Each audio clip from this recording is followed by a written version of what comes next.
Hello friends, स्वागत है फिर से एक बार मेरे चैनल पर।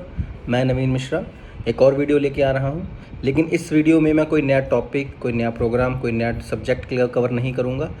इस वीडियो में मैं आपको कुछ टिप्स और कुछ आइडियाज़ बताऊँगा, स्पेशली प्रोग्रामिंग पेपर्स के लिए, कि जब आप एक प्रोग्रामिंग पेपर सॉल्व करते हो तो किन चीज़ों का ध्यान रखना होता है। जब आपको प्रोग्राम पूछे तो प्रोग्राम में आप कितना प्रोग्राम लिखोगे, उसके साथ थ्योरी लिखनी है या नहीं लिखनी है, उसके साथ आपने प्रोग्राम की आउटपुट देनी है नहीं देनी है।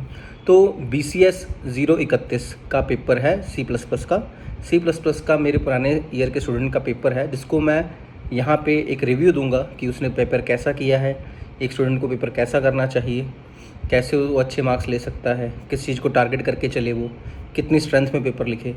तो इस वीडियो से आप लोगों को एक आइडिया मिल जाएगा कि पेपर कैसे अच्छे से आप कर सकते हो। तो चलिए शुरू करते हैं इस वीडियो को। लेकिन वीडियो शुरू करने से पहले प्लीज़ हमारे चैनल को सब्सक्राइब और शेयर कीजिए। हमारी वीडियोस को अपने फ्रेंड्स के साथ शेयर कीजिए, आगे देखते रहिए। सिर्फ एग्ज़ाम में नहीं, एग्ज़ाम से पहले भी अगर आप टॉपिक सीख लोगे, कुछ चीज़ें सीख लोगे, तो आपको फ़ायदा ही होगा। तो आई होप आप मेरे चैनल को सब्सक्राइब और शेयर ज़रूर करेंगे। अब चलते हैं वीडियो की तरफ। हेलो फ्रेंड्स, तो चलिए शुरू करते हैं। दिसंबर 2019 का ये एग्ज़ाम है, BCS 031 प्रोग्रामिंग इन C++। ये क्वेश्चन पेपर है और ये जो मेरे स्टूडेंट ने पेपर अटैम्प्ट किया था उसके बारे में लिखा गया है। ओके, तो शुरू करते हैं। अब आप लोगों को जैसे पता होगा, अगर नहीं पता है तो सुन लीजिए। क्वेश्चन नंबर 1 आप नहीं छोड़ सकते हैं, वो 40 मार्क्स का होता है, वो सारा करना होता है। दिस ABCD 1 का H तक आपको सब कुछ करना है, आपको छोड़ नहीं सकते। तो ये 5-5 मार्क्स का क्वेश्चन है। पहली चीज़ तो यार, जब भी आप प्रोग्रामिंग का पेपर करो तो स्ट्रेंथ मैटर नहीं करता है। आपको लगता है कि यार 5 मार्क्स का क्वेश्चन है, 1 शीट भरो, 2 शीट भरो, 3 शीट भरो, ठीक है ना। ऐसा कुछ नहीं करना होता है आपने। जब भी पेपर करो, मेन आप प्रोग्राम की तरफ ही फोकस करो, बाकी सब चीज़ें बाद में। एक्सप्लेनेशन चाहे आप 2 या 3 लाइनों का लिख दो, दैट विल वर्क। इससे बड़ा कुछ नहीं करना होता है। तो देखते हैं इसने क्या किया है। पहली चीज़ यार जो मुझे दिख रही है, इसकी राइटिंग। इतनी अच्छी राइटिंग नहीं है, बट हाँ इतनी ख़राब भी नहीं है। उसके बाद जो कटिंग्स कर रहे हैं, अब ये तो बच्चों को शुरू से ही बताते हैं कि अभी कटिंग नहीं करनी है। तो break statement means when any condition is working in the program and we want to stop any number and did not continuing the next. अब ये देखिए, अब इंग्लिश ही नहीं बन रही है, सेंटेंस ही नहीं बन रहा है। यहाँ पे ब्रेक स्टेटमेंट के लिए सिंपली वो ये लिखता कि the break keyword is use to stop the execution of the given block whether it is a for loop or a switch case. तो देखो यार, अब आप लोगों को वीडियो बना के देता हूँ तो आप लोग कहते हो कि इंग्लिश में वीडियो मत बनाइए, हिंदी में बनाइए। यार आपको पेपर तो इंग्लिश में ही लिखना होता है ना, यहाँ पे हिंदी कैसे लिखोगे, ठीक है ना। तो टीचर ने इसको कोई नंबर नहीं दिया है, टीचर ने इसके लिए इसको क्वेश्चन मार्क डाल दिया है, ठीक है ना। ये देखिए क्वेश्चन मार्क डाला है, कोई नंबर नहीं मिला। ये आंसर शीट मंगवाई थी उसने, ठीक है ना। और कंटिन्यू का कोई एक्सप्लेनेशन दिख ही नहीं रहा मुझे, ठीक है ना। अगर बाद में लिख रहा है तो फालतू की स्ट्रेंथ बढ़ा रहा है। तो एक गलती, 2 लाइन का ब्रेक लिखता, 2 लाइन का कंटिन्यू लिखता और नीचे प्रोग्राम लिखता। अच्छा, प्रोग्राम देखते हैं आप। हाँ, प्रोग्राम इसने काफ़ी हद तक सही लिखा है। अब पहली चीज़ जो ध्यान में देने वाली है, ये हेडर फाइल्स जो हैं, इस हेडर फाइल की ज़रूरत नहीं होती, तो आप टाइम वेस्ट कर रहे हो। मेन फंक्शन बिल्कुल ठीक है, वाइड मत लगाइए, बाकी कोई बात नहीं, ये भी कोई दिक्कत नहीं दे रहा है। Int I semicolon for loop लगाया है इसने 0 से 5 का। अब ये क्या हुआ, यहाँ पे गलती कर दी। यहाँ पे था इफ़ अगर मेरा आई इक्वल टू 3 है, और फिर ब्रेक करें। और हाँ, एक चीज़ का और ध्यान रखो, ये बी स्मॉल में रखो, कैपिटल में मत रखो। जैसे आप पेपर में अटैम्प्ट करते हो वैसे ही लिखोगे। देन इसने गेट सी एच लिखा है और करली ब्रेसेस को बंद कर दिया। तो this is not a big worry, ये क्वेश्चन उसने सही लिखा है, बस एक गलती करी है इफ़ की, ताकि ये ब्रेक कर दे। और इसका आउटपुट लिख के दिखाया है कि ये 0 1 2 3 ही करेगा, 3 नहीं आएगा। अब ये भी गलत हो गया है इसका, 0 1 2 3 पे तो ब्रेक कर रहे हो आप, तो 0 1 2 ही आएगा और कुछ नहीं आएगा। और यहाँ पे एल्स भी नहीं लिखा है इसने। तो स्ट्रेंथ दिख रही है लेकिन नंबर नहीं मिलेंगे। फिर कंटिन्यू अलग, ये अब ये 3 मार्क्स दिए हैं उसको, उसने 2 शीटें भर दी हैं, सेम वही चीज़ लिखी है, 2 शीटें भर दी, 3 मार्क्स दिए हैं। 5 मार्क्स के क्वेश्चन में आप आमने सामने प्रोग्राम लिखता और साथ में बाकी सब तो सही है इसका, ये छोटी छोटी मिस्टेक हैं। अब कंटिन्यू क्या कर रहा है इसको पता ही नहीं है कि भाई अगर आप i इक्वल टू 3 पे कंटिन्यू लगाओगे तो 0 1 2 4 5 आएगा आउटपुट आपका। हाँ, 0 1 2 4 5 आएगा, लेकिन ये कंटिन्यू हिट कब होगा ये तो देखो आप बिना इफ़ के कैसे लिख सकते हो स्टेटमेंट को, ठीक है ना। जो कोड लिख रहे हो उसको समझो ना। अगर किसी बच्चे को समझाने जाओगे, या आपने हमेशा जब भी पेपर अटैम्प्ट करना है तो ध्यान दो कि यार आपके पेपर से किसी भी बंदा, कोई भी बंदा समझ ले, ठीक है ना। किसी बच्चे को सिखाने जा रहे हो ना, आप किसी अपने फ्रेंड को सिखाने जा रहे हो, उसको अपने क्वेश्चन पेपर की आंसर शीट दिखा दो कि ये देखो मैंने ये लिखा है, यही पढ़ लो, तो उसको समझ लगना चाहिए। इस तरीके की गलतियाँ नहीं और फालतू की चीज़ें नहीं लिखनी है। प्रोग्रामिंग का पेपर स्ट्रेंथ से नहीं सॉल्व होता है, स्ट्रेंथ नहीं लिखनी है आपने। ये नहीं कि 40-30 शीटें भर दो, आप 30 की 30 शीटें भर दो, 15 शीटें ही भर भाई, लेकिन 15 शीट लॉजिकली भर, कंसेप्ट वाइज कर, बिल्कुल ठीक है। अब इसके डबल कोट्स देखिए कैसे डाल रहा है। ये लग रहा है कि जैसे 9 डाला हुआ है, तो double quote should be like this one, right. तो इसका भी ध्यान देना है, ठीक है ना। चलिए आगे चलते हैं। तो पहले क्वेश्चन में तो इसको 3 मार्क्स ही मिले हैं। फिर उससे पूछा गया है असेस स्पेसिफिक। अब ये थोड़ा सा थ्योरी है, ठीक है ना, और एक वेरियस टाइप्स असेस, ये थ्योरी लग रहा है तो इसमें आप थ्योरी लिख सकते हो। तो देखिए क्या लिखा है, असेस स्पेसिफायर्स, हाँ access control are which is, अब इंग्लिश यार स्टार्टिंग सेंटेंस ही गलत बन रहा है। Access control specifiers are which is, what is this, a same concept of data hiding. Access control specifiers are used in the concept of data hiding. It means it can be made secure of the no, ये सारा गलत है, इसकी English बहुत week है। फिर भी teacher ने नंबर दिए हैं, लेकिन उतने नंबर नहीं दिए हैं। इसने पब्लिक प्राइवेट प्रोटेक्टेड एक्सप्लेन किया है, उसके बाद इसने टेबल बनाया है, तो दिस इज़ गुड, ये अच्छा है। लेकिन अगेन 3 मार्क्स और नंबर मिल जाते अगर एक छोटी सी एग्जांपल दे देता, एक प्राइवेट फंक्शन, एक पब्लिक फंक्शन, एक प्रोटेक्टेड फंक्शन बना के उनको कॉल करके दिखा देता कि ये चलेगा ये नहीं चलेगा। बाकी ये भी इसकी एक्सप्लेनेशन अच्छी दी हुई है, इसमें कोई दिक्कत नहीं है, ठीक है ना। लेकिन इंग्लिश वीक है इसलिए नंबर कट रहे हैं, नहीं तो ये 4-4.5 नंबर आराम से ले जाता, या 5 आउट ऑफ 5 भी ले जाता। ओके अगला देखते हैं क्या है, कॉपी कंस्ट्रक्टर। ओके 2 लाइन की थ्योरी, उसके बाद एक शीट का program. Theory, copy constructor means when we copying a data from the one object to the other object, it is called copy constructor. अब ये गलत है sentence again. Copy constructor is a special constructor which takes object of class as argument and copies the that value to the other object. तो ये है constructor. तो ये भी इसकी डेफिनेशन काफ़ी हद तक गलत है। There is no return type in the function, it will be a constructor, ये तो भैया पता ही है, ठीक है। ये रहा प्रोग्राम, ओके। बुक ठीक है, ठीक है, कंस्ट्रक्टर अच्छा बनाया है, yes this is fine, absolutely fine, कोई दिक्कत नहीं है, बहुत अच्छा प्रोग्राम किया इसने। ये B one dot A, B one dot B, बिल्कुल सही। Show main book B one, B one dot show book B two, हाँ बिल्कुल सही है ये प्रोग्राम, इसलिए इसको नंबर भी 4 मिले हैं, ठीक है ना। 5 नंबर का क्वेश्चन था तो 4 नंबर मिल गए इसको, तो ये अच्छा है। Okay the next thing is friend function with example code. वही 4-5 लाइनों का कोड, इससे बड़ा नहीं, इतना लिखने की जरूरत ही नहीं है। Means in the use of friend function in classroom. इसके नंबर वहीं कट रहे हैं जहाँ पे ये एक्सप्लेनेशन दे रहा है, क्योंकि इसका एक्सप्लेनेशन अच्छी नहीं जा रही। तो ये टर्म्स लिखो। और एक चीज़ और, ये जो आप कर रहे हो, जैसे कि आप ये एक्सप्लेन कर रहे हो, पहले इसने इतना बड़ा पैराग्राफ लिखा, ठीक है ना, फिर नीचे लिख रहा है। इंस्टेड ऑफ दैट आप 3 या 4 पॉइंट्स लिख दो। पहले फ्रेंड फंक्शन का एक डेफिनेशन 3 या 4 लाइनों का। Friend function is a special function which is capable of assessing the values of any class of which it becomes friend. It can, अब आफ्टर राइटिंग दिस लाइन अब आप पॉइंट बना लो। To create a friend function, friend keyword is used, friend functions are declared inside the class. वो point पढ़ के ही समझ लग जाए तो ये थ्योरी लेने का कोई मतलब ही नहीं बनता है, ठीक है। चलिए कोई बात नहीं। अब इसका प्रोग्राम, ओके गेट फंक्शन बनाया है, शो फंक्शन बनाया है, फ्रेंड वॉइड गेट बुक बी1 ऑब्जेक्ट एज आर्गुमेंट, बिल्कुल सही। अब प्रॉब्लम, भाई सब कुछ सही है इसका, इसने यहाँ पे सारा सही लिखा है, क्लास बुक बनाई है। अब यहाँ पे पब्लिक एक्सेस लिखना भूल गया पहली चीज़। तो फ्रेंड में तो कोई दिक्कत नहीं आती, इन शॉर्ट यहाँ पे तो कोई दिक्कत नहीं है, ये प्राइवेट पब्लिक हर जगह चलता है, लेकिन इसको पब्लिक करना जरूरी था, पहली चीज़। इसके नंबर उसने काटे इसलिए इसने क्वेश्चन मार्क लिखा है। दूसरी चीज़, भाई ये क्या कर रहे हो आप, ये गेट फंक्शन को ही इसने वो बना दिया और गेट फंक्शन ऊपर डिफाइन भी कर दिया, ये गलत कर दिया ना इसने। यहाँ पे ये गेट फंक्शन नहीं बनता, ये गेट की जगह ग्रेड बना लेता, ग्रेड बना लेता या सम बना लेता और नीचे फंक्शन दोबारा बनाता। सो इसने मिस क्या किया है, इसने ये चीज़ मिस कर दी है, वॉइड क्रिएट बुक बी1 और फिर जैसे इसके बाद क्या करता, इफ़ बी1 डॉट ए ग्रेटर देन बी1 dot b, a is greater, print करा लेता है यहाँ पे, मैं लिख ही देता हूँ, चलिए कोई बात नहीं। सी आउट ए इज़ ग्रेटर, नहीं तो एल्स, इसकी ब्रैकेट्स तो शुरू करी नहीं, सिंगल लाइन है तो ब्रैकेट की जरूरत नहीं है, एल्स बी इज़ ग्रेटर। तो ये कोड तो इसका मिसिंग है भाई, सबसे बड़ी बात, कोड ही नहीं डाला महाराज ने, ठीक है ना।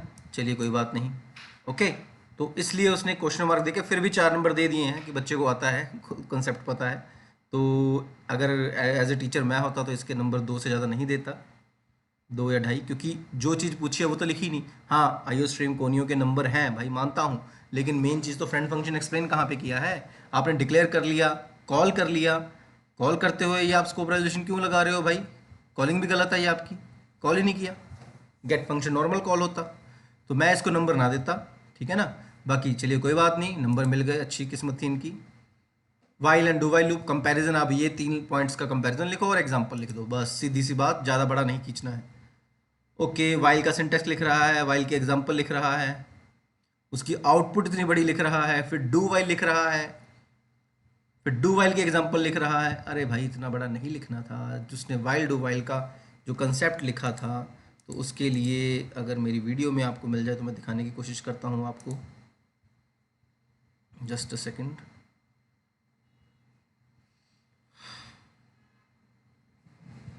ये रहा, इस पे शायद मैंने लिखा भी हुआ है, तो इतनी स्ट्रेंथ लिखने की जरूरत ही नहीं थी भाई। रुको,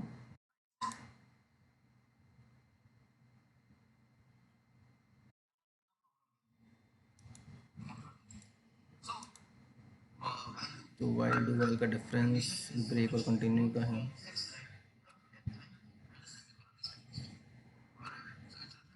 तो भाई वाइल डू वाइल का डिफरेंस लिखना चाहिए था इसको, बेसिकली ये इसने कंसेप्ट ऐसे ही लिख दिया, पर ये डिफरेंस ही बनते हैं कि ये एग्जिट लेवल है, ये एंट्री लेवल है।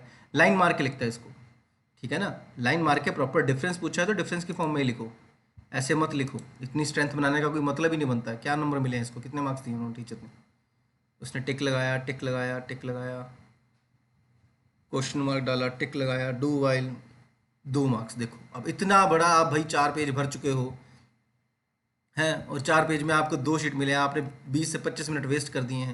ये क्या लिख रहे हो यार? It should have been like this, it should have been like this. जैसे ये वाइल है और ये लाइन मार के या टैब दे के डू वाइल है, ठीक है ना। फिर लिखता इट, ये एंट्री लेवल है और ये एग्जिट लेवल है, ठीक है ना।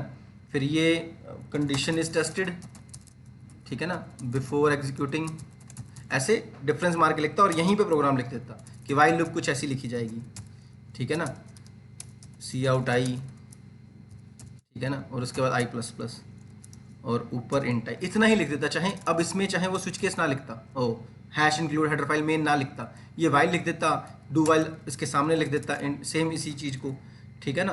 तो यार जो मांग रहा है वो करो ना, आप क्यों फालतू का पेपर भर रहे हो? पेपर नहीं भरना है आपने, ठीक है ना। ये चीज़ आपकी उठ के यहाँ पे चली जाती और यहाँ पे डू डाल देते बस, और इसका उन दोनों का आउटपुट लिख देते, ठीक है। और ये समझा देते कि अगर मैं आई की वैल्यू यहाँ पे 11 कर दूंगा तो क्या होगा। तो भाई ये बहुत बड़ी मिस्टेक है, ठीक है ना। इतना बड़ा मत खींचो पेपर को, कोई फ़ायदा नहीं होगा आपको उसका, ठीक है। चलिए आगे चलते हैं। उसके बाद प्रोग्राम है क्या, friend function while do while, write a program in C plus plus to find the largest of given number by using a function defined in a class. सीधा प्रोग्राम, कुछ नहीं लिखना, कोई थ्योरी नहीं लिखनी, बिल्कुल सही, कोई थ्योरी लिखनी, लेकिन उसने क्लास के अंदर बोला था। वो बोला है कि क्लास के अंदर फंक्शन रखो अपना, यू सी दिस। तो मेन के अंदर आप नहीं करोगे भैया, एक ऑब्जेक्ट बनाओ उसके बाद ही काम करो, इसीलिए इसने क्वेश्चन मार्क डाल दिया है कि मैं आपका कोड क्यों चेक करूं, जो हम मांग रहे हैं वो आपने नहीं दिया है, फिर भी 2 मार्क्स दे दिए। तो चाहे आप कोड सही लिख रहे हो, लेकिन उसने इंस्ट्रक्शन दी थी आपको क्लास के अंदर कोड करने की, मेन के अंदर इंस्ट्रक्शन नहीं दी थी उसने। और हो सके तो चाहे इसको भी आप छोड़ दो, अगर आप 2-3 प्रोग्राम से पीछे हैश इंक्लूड लिख चुके हो तो सीधा आप टारगेट पे आओ, सीधा मेन फंक्शन से शुरू करो, वो कोई बड़ी बात नहीं है, ठीक है। तो इसे टाइम वेस्ट मत करो। This is theory, what is object initialization, why it is required, explain with the help of an example. ये थ्योरी है। अब इसमें आप चाहें लिख सकते हो 1.5 शीट का आंसर। देखते हैं क्या लिखा है इसने। 1.5 शीट का आंसर ऑब्जेक्ट इनिशियलाइजेशन के बारे में, ठीक है। चलिए पैराग्राफ बना रहा है, एक एग्जाम्पल भी दे रहा है। How much he is getting 2 marks. अब क्या गलती है भाई? तो ऑब्जेक्ट्स के एक्सप्लेनेशन, अब आपकी इंग्लिश अच्छी होनी चाहिए, क्लास एंड ऑब्जेक्ट के बारे में बताओ, कोई एग्जांपल्स के थ्रू एक्सप्लेन करो, ठीक है ना। तो कोई दिक्कत नहीं है, थोड़ा बहुत आपको 100% कुछ भी नहीं आता होगा। हर बार गेट शो क्यों बना रहे हो यार? अब ऑब्जेक्ट बनाने को बोला था उसने, एक लाइन लिख दो बस, class a void get C out hello int a b, क्यों लिखोगे आप इतना बड़ा कोड? अगर आपको सैंपल मांग रहा है तो आप इतना बड़ा कोड क्यों लिखोगे यार? हैं, मैं आपको ये कह रहा हूँ, आप बस ये लिखो, क्लास है यार, क्लास है मेरी बुक नाम की, कर्ली ब्रेसेस शुरू, ठीक है, sorry, public colon void get सी आउट, बस हेलो लिख दो ना यार, क्या दिक्कत है? और ये क्लास बंद कर दो, ठीक है ना। और ऑब्जेक्ट बता रहे हो तो एक प्राइवेट फंक्शन भी बनाओ, वॉइड टी, कुछ भी बना दिया आपने नाम, सी आउट हाई, ठीक है ना। बस इतना सा बहुत है। और इसको बता चला के दिखाओ कि यार जो ऑब्जेक्ट होगा वो इस टी को नहीं चला पाएगा, ठीक है ना। जो ऑब्जेक्ट होगा इस टी को नहीं चला पाएगा क्योंकि प्राइवेट है, और इस गेट को चला लेगा। क्यों ये सब क्यों लिख रहे हो? फालतू के वो क्वेश्चन मार्क डाल ही जा रहा है, तो पेपर चेकर भी इरिटेट हो जाएगा कि हम क्या पूछ रहे हैं, ये क्या लिखता जा रहा है, हमने तो मांगा ही नहीं है। चलिए फिर H, usages of single intention, सीधा प्रोग्राम भाई, और कुछ नहीं लिखना, कोई फालतू नहीं भाई, इतना नहीं लिखना है, क्या कहें इनको। चलिए कोई बात नहीं। सिंटैक्स लिखा है, ठीक है। डायग्राम बनाया है साथ में छोटा सा, ठीक है। मल्टीपल इनहेरिटेंस के बारे में समझाया है, ठीक है। सिंटैक्स लिखा है, दैट्स फाइन, काफ़ी हद तक ठीक है ये। इसके कितने नंबर दिए उसने? इसको नंबर ही नहीं मिला क्या? लगता है इसका ये पेपर चेक ही नहीं हुआ है। ऊपर वाले के 3 नंबर मिले हैं, नीचे वाले के मार्क्स ही नहीं मिले हैं। नहीं नहीं, इसी के 3 ही दे दिए उसने। ये 3 मार्क्स जो लिखे हैं, you can see here, 3 marks दिए हैं। तो ठीक है यार, 5 नंबर का थ्योरी क्वेश्चन था, इसमें 3 नंबर ले गए, कोई दिक्कत नहीं है। तो पहला जो क्वेश्चन है वो बहुत इंपॉर्टेंट है। जब वो प्रोग्राम बोल रहा है प्रोग्राम लिखो, जब वो डिफरेंस बोल रहा है डिफरेंस लिखो, जो इंस्ट्रक्शन दिए उसको फॉलो करो। नहीं फॉलो करोगे तो भाई इतनी स्ट्रेंथ मत बढ़ाओ, ठीक है ना। छोटा करके कोड लिखो, मेन 1 बार 2 बार लिख दिया है, टीचर को पता है कि आपको हाँ भाई प्रोग्राम में लिखना आता है, बार बार मत लिखो, ये आप छोड़ सकते हो, ठीक है जी। चलिए इसके बाद इसने 2 को शुरू किया है। ओके, 2 में क्या है, व्हाट इज क्लास टेम्पलेट, इसको ये भी नहीं आता था और इसने इनलाइन फंक्शन अटेम्प्ट किया। अब यार देखो, ये 8 मार्क का आप सीधे ही छोड़ रहे हो। 20 मार्क्स का अगर आप ये सेकंड क्वेश्चन अटेम्प्ट करने जा रहे हो तो 20 मार्क में अगर आपको 8 मार्क्स का नहीं आता, आप सीधे 12 को अटेम्प्ट कर रहे हो, क्यों छेड़ रहे हो इसको फिर? इससे अच्छा ये देखो ना, आप पहले इनहेरिटेंस करके बैठे हो, ठीक है ना। बाकी आप फाइल हैंडलिंग है, ठीक है ना। 10 मार्क्स इधर हैं, 10 मार्क्स इधर हैं, तो आप देखो कि कहाँ पे आपके स्ट्रेंथ बनने, कहाँ पे थोड़ा मैथमेटिकल कैलकुलेशन करो कि यार यहाँ पे मैं सिर्फ 12 नंबर का अटैम्प्ट करूंगा, यहाँ पे शायद मैं 20 नंबर का अटैम्प्ट कर लूँ, तो नीचे अटैम्प्ट करो। और नीचे यहाँ पे आपको 3 अलग अलग क्वेश्चन लिखने पड़ेंगे, यहाँ पे आपको 2 क्वेश्चन ही लिखने पड़ेंगे, वो भी प्रोग्राम है। स्ट्रेंथ कम है, जल्दी पेपर सॉल्व हो जाएगा, ठीक है ना। जब मैंने अपने प्रोग्रामिंग का पेपर दिया था तो 70% पेपर प्रोग्राम का था और 30% थ्योरी का था। मैंने थ्योरी की एक लाइन नहीं लिखी, 70% पेपर प्रोग्रामिंग का किया, 1.5 घंटे बाद उठ के आ गया पेपर में, और मेरे उसमें से 65 मार्क्स थे आउट ऑफ 100, बिना मेहनत के। बस प्रोग्रामिंग के कंसेप्ट क्लियर थे, मैं बैठ के 3-3 घंटे पढ़ा नहीं हूँ ना, उस वक्त हमारे यूट्यूब वीडियोस होती थी। तो चलिए कोई बात नहीं, अभी ये देखिए इसने कैसा किया है। तो ये क्वेश्चन थोड़ा बड़ा है ना। तो उसने बोला इनलाइन फंक्शन एक्सप्लेन करो, इंपॉर्टेंस लिखो, प्रोग्राम लिखो। तो देखें जरा, इनलाइन चलो आता था, अच्छी बात है। पॉइंट्स, अब ये देखिए पॉइंट्स लिखे हैं ना अब इसने। अब प्रोग्राम लिखने में गलती है आपकी, return A colon greater than B question mark A colon C, what is C doing here? C की वैल्यू क्या है? आप वैल्यू डाल कहाँ रहे हो? गेट फंक्शन में तो वैल्यू डालनी है। इनलाइन वॉइड ग्रेट बनाओ ना, आधा लिखा है आधा गलत लिखा है, यही 3 चीजें हर जगह कॉपी पेस्ट करे जा रहे हो, क्यों यार? चलो मेन में कॉल किया है, अब मेन में इनपुट यहाँ पे करवा रहे हो यार, फंक्शन कॉलिंग है ही नहीं। एक बार पेपर पढ़ो तो सही, गेट फंक्शन कहाँ पे कॉल किया है यार? क्या नंबर मिलेंगे आपको? कितने नंबर दिए? 1 नंबर दिया है, 1 नंबर भी नहीं बनता मेरे हिसाब से। तो थ्योरी के पर मिल सकते थे इसको यार 2 मार्क्स, थ्योरी के 2 मार्क्स देता भाई, प्रोग्राम के नंबर काट लेता। 2 के भी ज़्यादा मिल सकते थे इसको, 3 से 4 मार्क्स मिल जाते इसको थ्योरी के। चलो अब पेपर चेकर है, उसका अपना मूड है। अगर आप पहले ही आपने इतना कुछ लिख लिख के इरिटेट कर दिया होगा उस बंदे को। चलिए पॉलीमॉर्फिज्म ठीक है, सही लिख रहा है। फिर क्वेश्चन मार्क, उसको थ्योरी समझ नहीं आ रही है, ठीक है ना। एक्सप्लेनेशन थोड़ी सी, प्रोग्राम है ही नहीं, प्रोग्राम मांगा है क्या? गिव 3 एडवांटेजेस, सिर्फ एडवांटेजेस मुझे और कुछ नहीं, इसमें तो प्रोग्राम भी नहीं था भाई। 1 नंबर मिला है भाई, अब क्या टाइम वेस्ट किया आपने। चलो कोई बात नहीं। अब इसके बाद इसने अटैम्प्ट किया है 4th, तो 3rd इसने छोड़ ही दिया है। वर्चुअल फंक्शन इनहेरिटेंस में भी थोड़ा टिपिकल हो सकता था, समझ गए, फाइल स्ट्रीम, कोई बात नहीं, अच्छी चॉइस है फिर इसकी, अगर इसको थोड़ा मुश्किल लग रहा था तो। Okay, para call by value, call by reference बहुत इंपॉर्टेंट है भाई, हमेशा करवाता हूँ बच्चों को। क्या है, क्या इसने 4th ही कहाँ गया, सॉरी 4th सीधा ही डिस्ट्रक्टर, 4th का सी। अब सिर्फ 4 नंबर का अटैम्प्ट कर रहे हो यार, ऊपर कर लेते भाई। रन टाइम को कंपाइल टाइम का डिफरेंस, बहुत बहुत ईजी पेपर है ये, कॉमन पे क्वेश्चन आते हैं ये। चलिए डिस्ट्रक्टर देखते हैं इनका। ओके, ये सिंटेक्स लिखा है, सिंटेक्स भी फिर प्रोग्राम में वही सब, int x int y, constructor है, टिल्ड। डिस्ट्रक्टर में डिस्प्ले क्यों करवा रहा है भाई?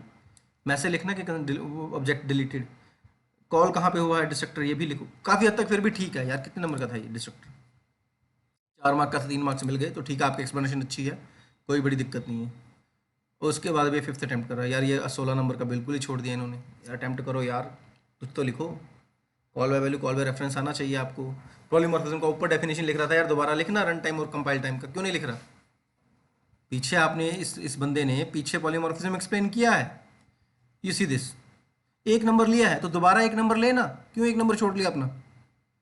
यहाँ पे जब वो लिखने को बोल रहा है 1 नंबर लेना इससे। चलिए क्या कर सकते हैं अब। फिर आ गया है 5th question. Okay, just a second, लगता है मेरे से वो पेपर।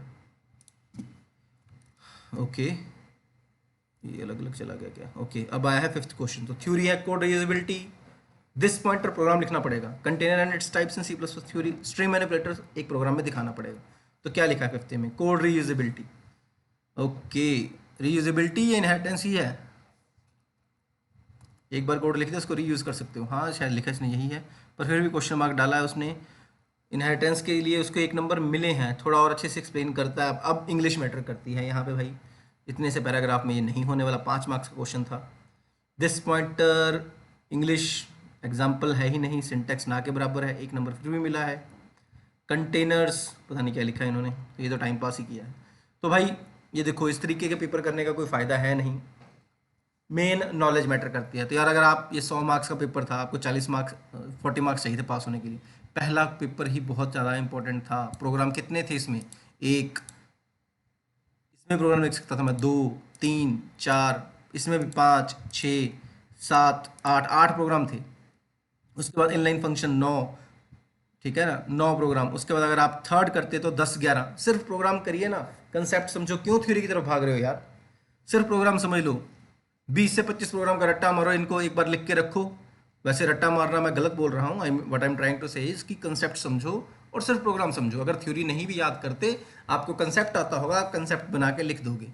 और एक रिक्वेस्ट है आप लोगों को यार, हिंदी का वीडियो जरूर देखो टॉपिक समझने के लिए, लेकिन अपना इंग्लिश प्रिपरेशन करो।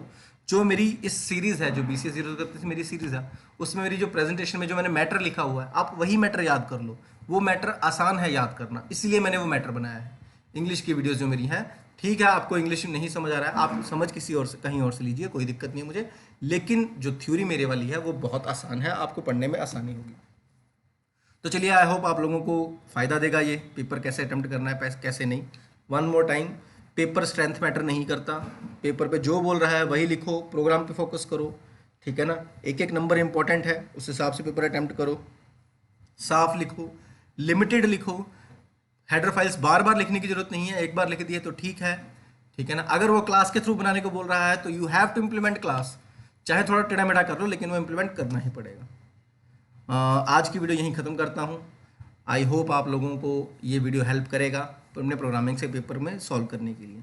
मिलते हैं नेक्स्ट वीडियोस पे। चीयर्स।